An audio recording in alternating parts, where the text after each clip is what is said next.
धमकी, योगी को भी मिली जान से मारने की धमकी, धमकी देने वाले धराए, सच सुन के उड़ जाएंगे आपके होश। नमस्कार, आप देख रहे हैं देश नीति और मैं आपके साथ गेटी भाव्या।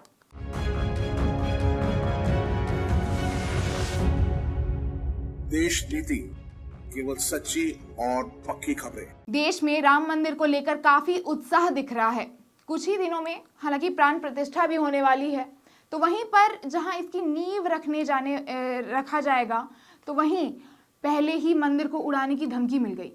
धमकी मिलते ही हंगामा मच गया हो भी क्यों ना, राम मंदिर को लेकर लोगों में काफी उत्साह है। देश के कोने कोने में अलग अलग तरीके से तैयारियां भी चल रही हैं। ऐसे में राम मंदिर को उड़ाने की धमकी मिलना काफी गंभीर मसला है। लेकिन इतनी बड़ी खबर हमारी गोदी मीडिया के स्क्रीन पर आपको नहीं दिखी। क्यों? उन्होंने ना तो कोई डिबेट किया, ना ही स्टूडियो में कोई मारधार हुई। सबसे बड़ी बहस में चिंटू ने भी नहीं चिल्लाया। चलिए मैं आपको बताती हूँ पूरी कहानी विस्तार से। धमकी का सिलसिला 2-3 सालों पहले शुरू होता है। दिसंबर 2021 को पहली बार चिट्ठी के माध्यम से देवेंद्र कुमार को मिलती है, जो कि नेशनल प्रेसिडेंट है भारतीय किसान मंच और भारतीय गौ सेवा परिषद के।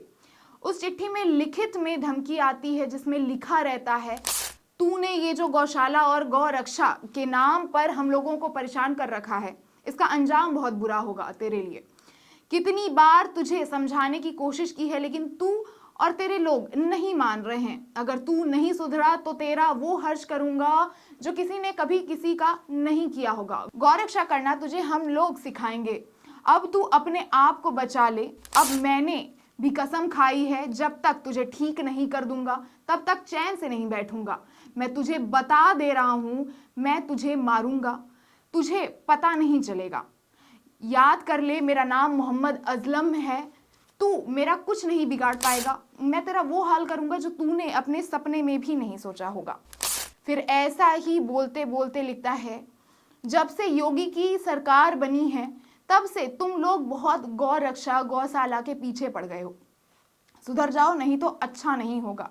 उसकी तो सुरक्षा रहती है, नहीं तो उसे भी अभी तक उड़ा दिया होता। फिर आगे लिखते हैं, उदाहरण के लिए देख ले, कमलेश तिवारी और रंजीत बच्चन दोनों ही तेरे ही लखनऊ के थे। ये सिलसिला यहीं नहीं रुकता। फिर फरवरी 2022 को देवेंद्र तिवारी ने पुलिस में कंप्लेन दर्ज कराई और फिर मार्च 2022 को एक्स के माध्यम से उन्होंने दावा किया कि उन्हें उर्दू में एक धमकी भरा पत्र मिला है, जिसमें लिखा हुआ है कि योगी और देवेंद्र तिवारी को मारने वालों को 10 करोड़ का इनाम दिया जाएगा। फिर और भी धमकी जारी रहती है।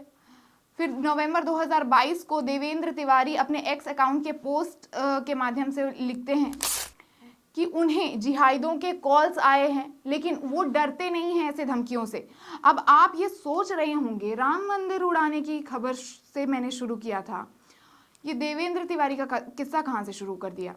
तो दोस्तों, यही है पूरे कहानी का ट्विस्ट, और इसी ट्विस्ट की वजह से खबर गोदी मीडिया के स्क्रीन्स से भी गायब हो गई। दरअसल राम मंदिर को उड़ाने की जो धमकी मिली, उसे तफ्तीश करने पर मालूम पड़ा कि ना तो कोई जुबैर है और ना ही कोई असलम। ये कोई मुसलमान या जिहादी नहीं, बल्कि 2 हिंदू लड़के हैं, जिनका नाम ओम प्रकाश मिश्रा और तिहार सिंह है। पकड़े जाने के बाद वीडियो में ये अपना नाम भी बता रहे हैं, सुनिए। मेरा नाम ताहर सिंह, पिताजी का नाम श्री पृथ्वीराज सिंह, गांव का नाम बिशंबरपुर, थाना धानेपुर, जिला गोंडा। बोलो। ओम प्रकाश मिश्रा, सना भरत भुआल मिश्रा, निवासी भैरमपुर, कटरा बाजार, गोंडा। अब भी ये बात समझ आने वाली हालांकि नहीं थी कि ये हिंदू होके भी ऐसी ऐसी चिट्ठी और मेल्स क्यों भेज रहे थे।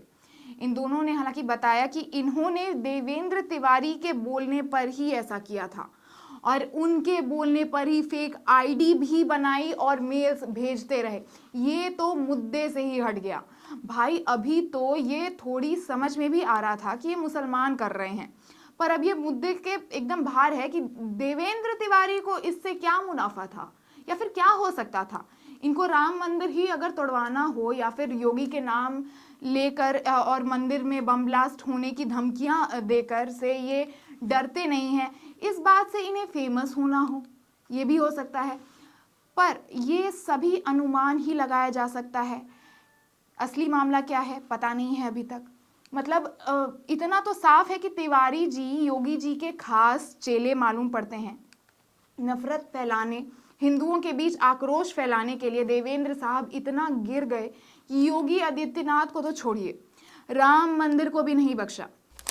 हालांकि मीडिया अभी शांत है क्योंकि दोनों हिंदू लड़के ही थे। शायद मुसलमान भी होते तो ऐसा फेक सिनेरियो क्रिएट किया होता तो भी अभी नेशनल मीडिया टीवी पे घंटों घंटों यही बहस छिड़ी होती।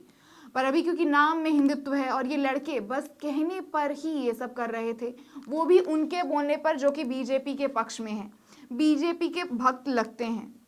खबर सामने आने के बाद कहें तो कहें क्या, बोले तो बोलें क्या।